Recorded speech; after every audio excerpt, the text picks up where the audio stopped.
এতিয়া ইয়াত আমাৰ মেইনলি বিটিসি চৰকাৰৰ ছত্ৰছায়াত এই সিন্ডিকেট ৰাজটো চলাই আছে। সোনকালে ইয়াত এটা তদন্ত আৰম্ভ কৰক আৰু সিন্ডিকেট ৰাজটো সোনকালে বন্ধ কৰিব লাগে আৰু এই সিন্ডিকেটৰ নায়কজন কোন হয় এই মানুহজনক এতিয়া আমাৰ ৰাইজৰ মাজত প্ৰকাশত আনিব লাগে। প্ৰিণ্ট মিডিয়াটো ওলাই আছে, ইলেক্ট্ৰনিক্স মিডিয়াটো ওলাই আছে।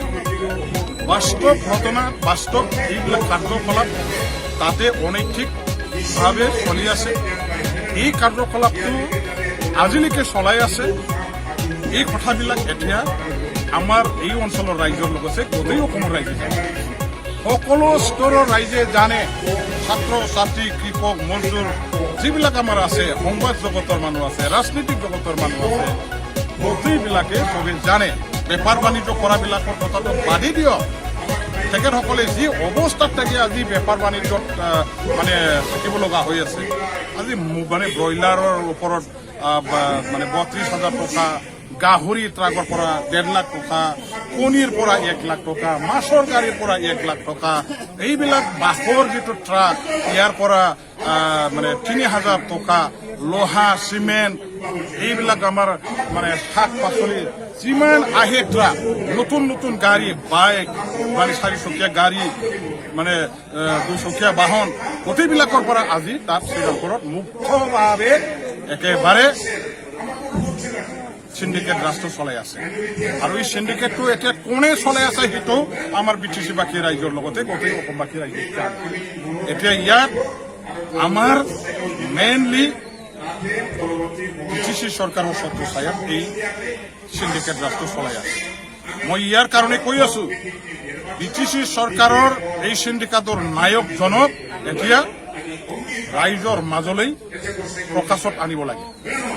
ইয়াৰ কাৰণে মই অসম চৰকাৰৰ আমাৰ মুখ্যমন্ত্ৰী ডাঙৰীয়া দেৱক আহ্বান কৰিব খুজিছো, অনুৰোধ কৰিব খুজিছো যে আজি বজাৰত আমি মাছ কিনি খাব নোৱাৰো, মাংস কিনি খাব নোৱাৰো, ইমান দাম বাঢ়ি গৈছে এই সিন্ডিকেটৰ কাৰণে।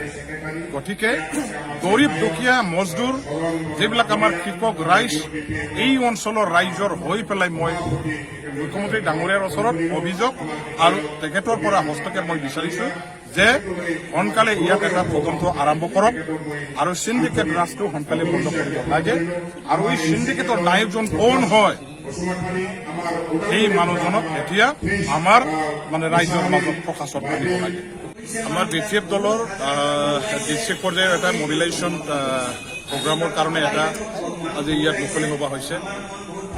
জুলাই মাহৰ আমাৰ 20-21 তাৰিখে চেন্ট্ৰেল কমিটি বিটিএফৰ এটা চিন্তন বৈঠক অনুষ্ঠিত হৈছিল আৰু এই চিন্তন বৈঠকৰ সিদ্ধান্ত মৰ্মে আমাৰ বিটিএফ দলটো শক্তিশালী, গতিশীল আৰু সুসংগঠিত এটা দল হিচাপে, ৰাইজৰ এটা দল হিচাপে পুনঃ প্ৰতিষ্ঠা কৰিবৰ কাৰণে 10টা জিলাত বিটিএফৰ যিটো কমিটি আছে সেই জিলাবিলাকত গৈ পেলাই ৰাইজৰ মাজত আমি ৰাজনীতিকভাৱে যিখিনি আমাৰ সংবাদ বিলাব লাগিছিল দলৰ বিষয়ে, সেই কথাবিলাক বিলাবৰ কাৰণে আৰু বৰ্তমান পৰিস্থিতিৰ যিবিলাক আমাৰ ইয়াত ৰাজনৈতিকভাৱে চলি আছে, এই ৰাজনৈতিক পৰিস্থিতিৰ বিষয়ে আৰু যিবিলাক চৰকাৰ আমাৰ ইয়াত আছে, সেই চৰকাৰৰ কাৰ্যকলাপৰ বিষয়ে ৰাইজক জনাবৰ কাৰণে, ৰাজনৈতিকভাৱে জাগ্ৰত কৰিবৰ কাৰণে,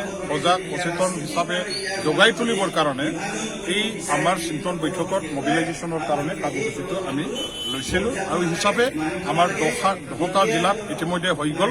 আজি অন্তিম বাৰৰ কাৰণে গোসাইগাঁও জিলাত আমাৰ এই সভাখন আমি পাতিছোঁ।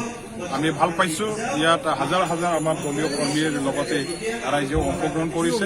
খুব একেবাৰে ৰাইজে মনোযোগেৰে সহযোগ শুনি পেলাই সহযোগ প্ৰদান কৰিছে। ৰাইজক মই ধন্যবাদ দিয়া।